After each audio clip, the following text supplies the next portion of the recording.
understand his energy. Otherwise, you're going to have perceptions about him. And I hope to do a podcast with him at some point so that people get to like know the guy. But this is genuinely one of the kindest bhaiyon ka bhais there is.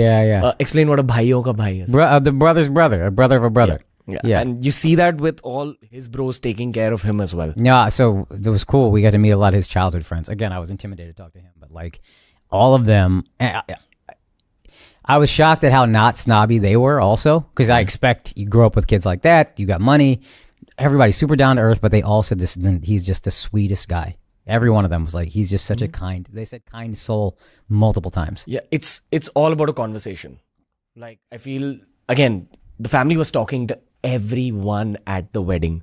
So I didn't know if I could go and approach them because of how hounded they were. Yeah, same. Okay, I was just like walking around them. So there was a ring of security guards around the family. Yeah. And that ring was pretty intimidating. But somehow Anant bhai saw me walking around and he called out to me, bro. And I went inside and he introduced me to his father, who is literally the biggest business inspiration for anyone who takes up a business career. Dude, this is a cool moment too, and this also let me know how powerful they were. The sports owner that was with me, we made friends. Just the sweetest person. They went to meet Mukesh bhai, or bhaiya, I guess for me, and they were intimidated. This person is worth tens of billions of dollars easily. Intimidated talking to Mukesh bhaiya, but then they approached him. He said, "Hi, what's up?" They started walking away, and then he pulled them back in to take a picture with his family. And I was like, oh, that's so sweet to like, because they were like kind of intimidated. They're just walking away, and they literally said to me, they're like, I mean, I said hi. I don't know how that went. I don't know what else I said. I was so nervous. And then as they're finishing the sentence, Mukesh bhai comes, grabs them, and then pulls them in. And then it was just like, they seem like a very, you wouldn't think billionaires would be like that. Let's just say that. Yeah, bro. And he's probably the most iconic billionaire that India's ever seen. That's the business context. When you grow up in this country, I think everyone knows Mukesh Ambani. In the same way that everyone knows John Cena, but in a different light. Can I be honest with you? This is going to sound... No, that's fine. I didn't even know there were other Indian billionaires like that. I'm guessing there's 1.4 billion people, so you probably got like 5. But it's, I think the two most iconic ones are Ratan Tata and Mukesh Ambani. Yeah, that makes sense. Yeah. These are the two most iconic billionaires that India's ever seen. Yeah. And both of them have changed the country in their own way. There's an urban legend about Mukesh Ambani. Again, this is what we hear in like business circles. I think he's something like 65. He's between 65 and 70 years old. And he's still working for like 16 to 17 hours every day. Yeah. So my first thought when I was meeting him was that, holy shit, sir's so busy, but he's still giving me patience, time, and attention. And I just, all I could do was convey my gratitude for all the inspiration we've got as like business owners. Yeah. And that's what any business owner would do if you were face to face with Mukesh Ambani. Yeah. So to be introduced to him, and they were so sweet, bro. Like, not for a minute. I saw you talking to them, and I wanted to go approach, but I was like, I'm not gonna. Because of the ring?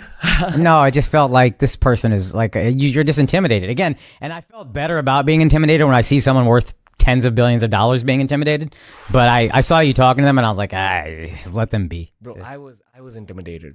Even though... you looked wild comfortable. It annoyed me, actually. I was really irritated at how comfortable you looked, laughing and stuff. It was annoying. But my God, like so what's happening at the wedding is wherever the Ambani family was, the rest of the wedding's eyes were like pointed towards them. Of course. And they were aware of this, and they were being nice to everyone despite, that level of attention. And I don't know how they kept the energy levels up over the 3 days, but... Somebody said that to me. Somebody said, one of the childhood friends said, the Ambanis don't sleep. You don't understand. Because they said they were up till like 5 a.m. the night before or something. And I was like, what? Yeah. I'm exhausted. I'm ready to go. It was like 11 p.m. And then they go, no, you don't understand. These people don't sleep. Yeah. And I'm assuming they don't look like party animals. They look like this shit is work. So I want to talk a little bit about the food experience, okay? So it begins with like starters that are like served. And those starters are also epic. And on the, the tag for the starters, they've written about the ingredients, some of which were sourced from South America, some of which were sourced from Japan. Yeah. You could feel the freshness in the food. Yeah. But what really blew me away was the actual dinners. Yeah. So on it was one floor above the main wedding area. There was a floor full of food and places to sit and eat. You enter and you see a long line, like a really long line, probably like 200 meters or 300 meters long, of just dessert counters with different desserts. Yeah, it was crazy. Fresh waffles, fresh crepes. There was like a flower arrangement where it was like flower cupcakes and flower petals that were edible. I missed a lot of it because we got so jet lagged we had to leave early on Friday. Food got served at like 11. We left at like 10:30. Yeah. And then during the Barat there was like the tiramisu with caviar that I really wanted to eat, but like I don't want to leave the Barat line. There's Bollywood stars right here. I'm not leaving that fucking line. So I missed so many of the food stands. I was so irritated because so much of the good food I didn't get to eat. The chaat I did have though, that was fire. So this is also cool. You're walking through, again, if you know Bollywood at all, this looks like a Sanjay Leela Bhansali set. This is like when he depicts 1940s India, this beautiful, clean thing. That's what one of the floors look like. And it's just different food stands all throughout. And like shops where they're selling, like they were giving away bangles. I heard they were giving away like designer sunglasses, like Versace sunglasses. There were shops built into the wedding setting. And not all of them charged. Some of them just gave you the shit. It was crazy. Did any of them charge? There was like a jewelry one. Obviously they're not going to give away, diamond necklaces and stuff. They're selling. Or maybe they will. Yeah, maybe. This is what is called a bhandara in Indian culture, which is like a free of cost dinner or lunch for a huge number of people. Like langar. Yeah. My wife is sick, so yeah. It's exact same concept. Okay. Pre-wedding. And there was also pretty much a bhandara that went on inside over 3 days. Yeah, 1,000%. But also bhandara of clothes. Yeah. And sunglasses. And like there was a shop full of Banarasi saris. Are those being given away? I think so, bro. Damn it. But it was so big in terms of size that it took time to even go to each shop. Yeah, we didn't go to each shop. There's no way you could humanly experience the whole wedding. There was that much to do. Yeah. So some more context on the food was that there was a pan shop, but it was run by an actual Banarasi pan shop owner who was flown in from Banaras. There was a lassi shop where the owner was flown in from somewhere else. It was like they'd kind of got entire restaurants and placed them within the wedding. Yeah. And that's also what went on in the buffet upstairs. I think there was every cuisine you can think of.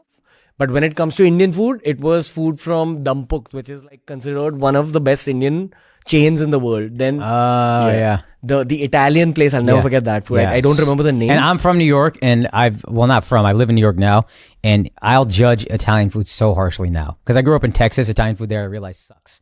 And my wife is from Philadelphia, the great Italian food. Both of us were like, this is crazy. This is crazy. We just had them bring us a whole pie, a whole margarita pizza. Just for us. It was so good.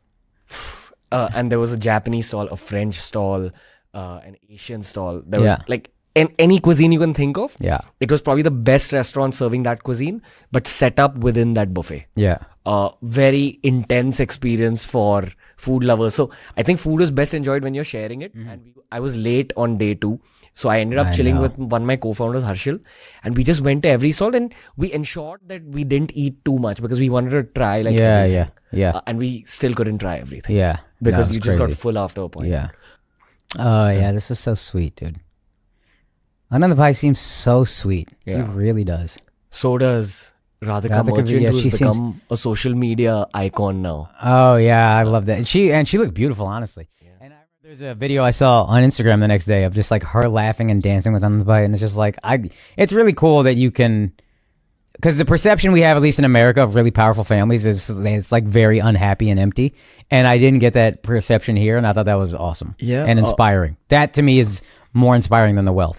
If you don't have this, it ain't worth it. And I felt like they had real love. And I was like, that's awesome. Yeah. I also interacted with Radhika's family. Yeah. I'm like a super extroverted person. Yeah. I don't know if you noticed, but like I flutter around. Yeah. Like I never stick with like one group because I love human beings. Yeah. The price I pay for that is I get overstimulated. But I had a conversation with Radhika's dad asking him how it is.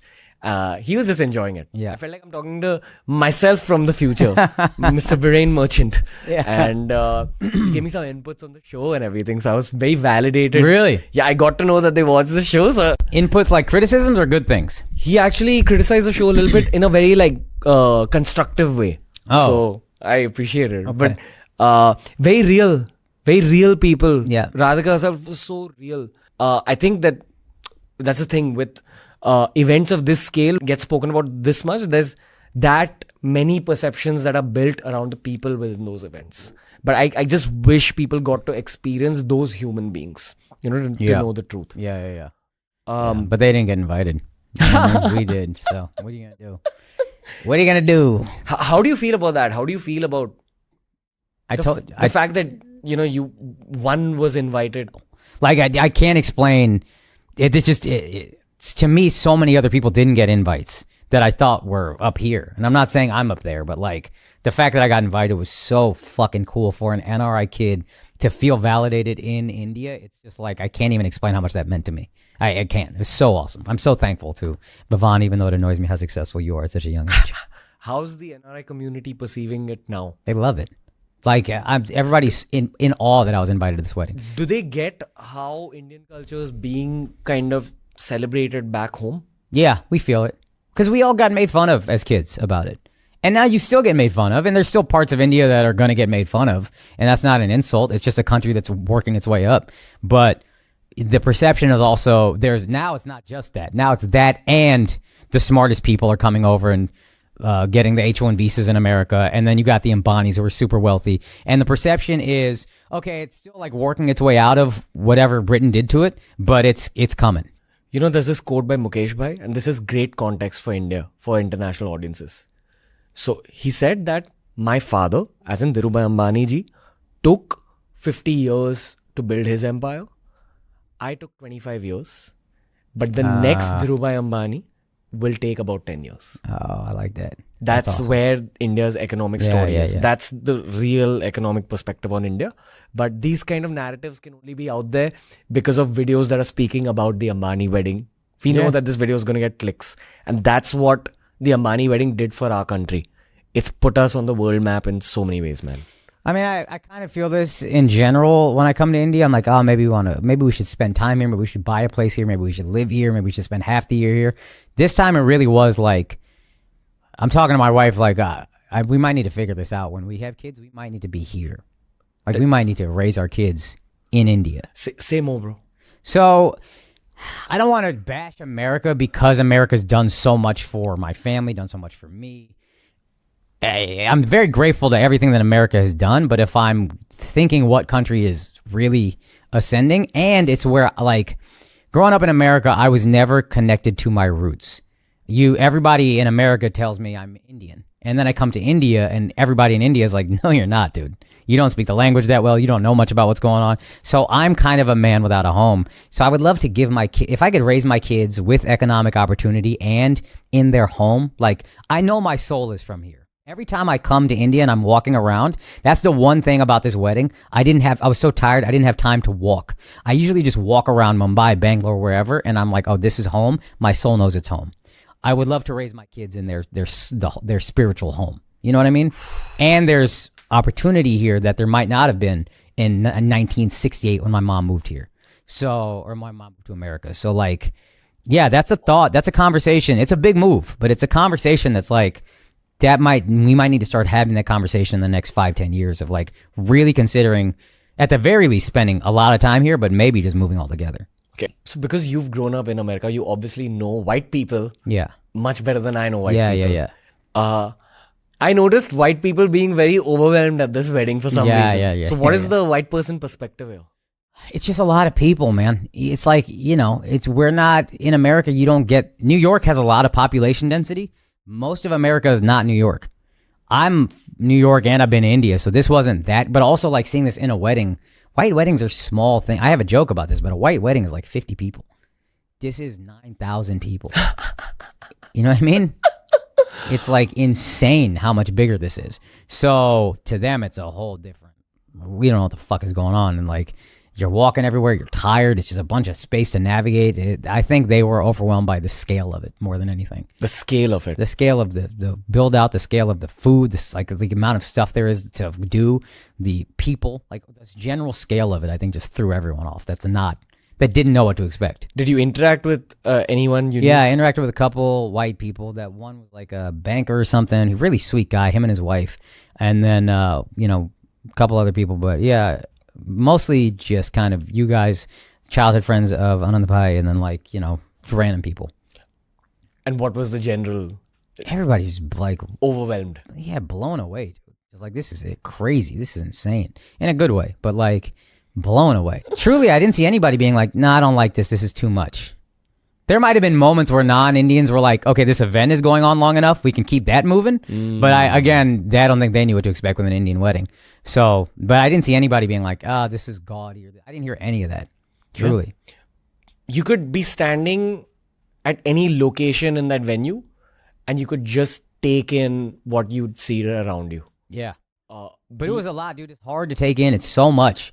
I've been thinking since the day I got there, how would I describe this to flagrant friends and friends in America? I don't know how, because it wasn't a wedding. It was it was an event. It was a convention. It was like Comic-Con, but a wedding. Bro, I've not been able to sleep for the last 2 days. Yeah. Because I've not been able to digest it, honestly. Yeah. And this is all of it. Obviously, meeting Salman Khan and all that is one aspect. But it's way too much stimulation in a great way for the senses, just being at that wedding. Yeah. And I guess over the next few days, like it's just been a few hours that we've got done with it. But over the next few days, we'll be able to process it. Yeah.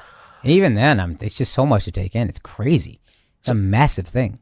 So if I'm Andrew and I'm going to ask you, hey, Akaash, tell me about the wedding. It was everything to the maximum. Everything that you could possibly think to the max. It was the maximum number of people, the maximum number of food, the maximum number of food options, the maximum number of things going on outside of a wedding, the maximum number of influential people. Everything you think to the max. It was 4 different halls. Like it was, again, dude, it was an overwhelming thing. And that's, I think what I said earlier was like, what I was thinking about last night is it wasn't a wedding. It felt like they took a convention center, built maybe a small city. And then you're just visiting the city and there's a wedding happening in the city. Also, highly, highly organized and secure. I was blown away by the security. I was blown away by all the people who were in charge of managing the event. Yeah, I didn't meet a single crasher, which is crazy. That's crazy. Shit. I was thinking about that too. It's 9,000 people coming and not a single one was a crasher. And, you could just be standing somewhere, look around, and someone would come up to you and ask you, hey, do you need anything? Yeah. And take you from one point to another. And the points were very distant because the location was that big. Yeah. But I've never been to an event that's this well organized. That's what I took in. Yeah. They had them on it too. The people that I could tell, there's some people that would recognize me, but they thought it'd be unprofessional to say something. And I wanted to be like, buddy, I'm not that famous. You could just say something. I need this more than you think I do. Just talk to me. No, no, sir. You are America. I'm like, dog, I need the ego boost. Just talk to me. Oh, you when I was like, these guys got money was when I saw Europeans working for them. I was like, this is great. What a flex that is. Holy shit. I got a Dutch guy serving me Italian pasta. What a flex, dude. Running to my table, getting me a Coke. It was like, this is wealth. Never in my wildest dreams did I think Indians would have a wedding where the servers are Europeans. Not even white people, Europeans shipped in. Crazy. Somewhere behind me, there's an ancestor of mine who's going, yeah, boy. Yeah. From 300 years ago. God. Okay, Akaash Singh, I wish we could have had an organic conversation. I know. I think we can get to. Let's do that. But actually, last wedding question. You're getting pictures taken by paparazzi now, or what's going on? What's the deal here? And boy, where the was I when this is happening? I really, you know what I mean? A small vain part of me is like, I haven't made it yet. But what was that like for you? Bro, so in our country, the paparazzi are a very, very key part of culture. Yeah. And they're hilarious. Yeah. And they're fun. So funny. There's positive energy exchange. Yeah, it's so funny. I think the difference is, at least this is what I have heard about the UK and the US. I feel the paparazzi there isn't as friendly as the paparazzi here. Yeah. So honestly, in India, we look forward to like meeting them. Yeah, yeah. So basically, when you get out of your car, you gotta be escorted by security into the venue. They do their checks Yeah. on you. They allow you inside. And as you walk forward, management points you towards an area which is like, kept for the paparazzi. And then you go and you do your thing. Wow. And this is probably the most important paparazzi event of the year, if not the decade, according to me, man. Because even they were waiting for everyone. There's John Cena at the event, Kim Kardashian's there, all the politicians. Crazy. Like the politicians interact with the paparazzi, which doesn't happen often in our country. So fun. I mean, I've also kind of gotten into clothes and fashion because of my job. Yeah. You kind of have to. It's weird how that happens. Yeah. Because people make a couple negative comments and you're like, well, I got to dress differently now because I don't want to do that with that ever again. Did you notice everything that people were wearing? I did. Yeah, I did. Because I felt, I noticed my wife, this is from my wedding.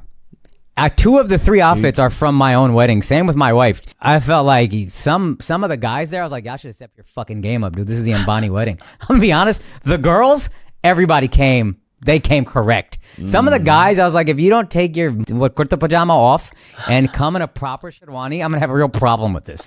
This was probably the best dressed event I've seen anywhere in my life. And the beautiful thing about Indian wedding clothes is that if you get it right, you end up looking like a Game of Thrones character. Yeah. Oh, Indian wedding clothes. When I go to weddings now, I only want to wear Indian wedding clothes. I don't care what kind of wedding it is. I only want to wear sherwanis or whatever. My wife, I want an lehenga or sari or whatever if she wants to. I don't need to do American suits ever again at a wedding. Yeah. Do you remember anyone specifically being really well dressed over the last 3 days? Yeah, you, Thank my wife. Okay, I'll take. Actually, Alia, but I don't want to talk about other women with my wife. You know what I mean? Because I'm whipped. But Alia, but I was like, you killed it.